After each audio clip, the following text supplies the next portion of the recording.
Welcome to Sustainable Good Report, a web video program about social justice issues around the world. I'm Matthew Bolton.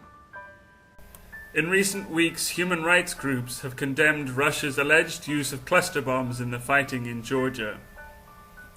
Today we look at the devastating humanitarian impact of these weapons on poor communities recovering from armed conflict. I'm talking with Ed Kenny, Program Officer at Handicap International USA.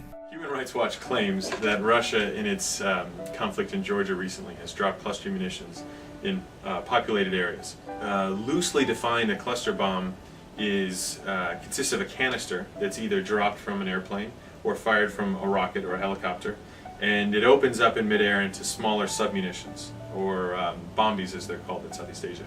And these submunitions are basically spread out over a wide area. That's one of the reasons why cluster munitions are so popular, a very wide area effect. They have two problems though in their design. One is that they have such an indiscriminate wide impact or footprint, and the other is that so many of the submunitions fail to explode as they're designed to. The Cluster Munitions Convention prohibits the production, use, stockpiling, and transfer of all cluster munitions that we've seen used to date. It's the most far-reaching disarmament treaty since the landmine ban. It also has very strong provisions for victim assistance, as well as assistance to other nations in clearance and stockpile destruction activities. When people return after the conflict, a lot of these unexploded submunitions are littered around areas where they live and where they work, and on major roads, and so very frequently they will end up having there'll be a spike in civilian casualties higher after the conflict is over as people return to their homes. It's a major humanitarian impact, and one of the things that's not is widely talked about or understood is the ripple effect that a civilian casualty of a cluster munition has on the family and also the community. The Handicap International put together a report recently called Circle of Impact that details cluster munitions casualties among civilians in all the affected areas that we know of.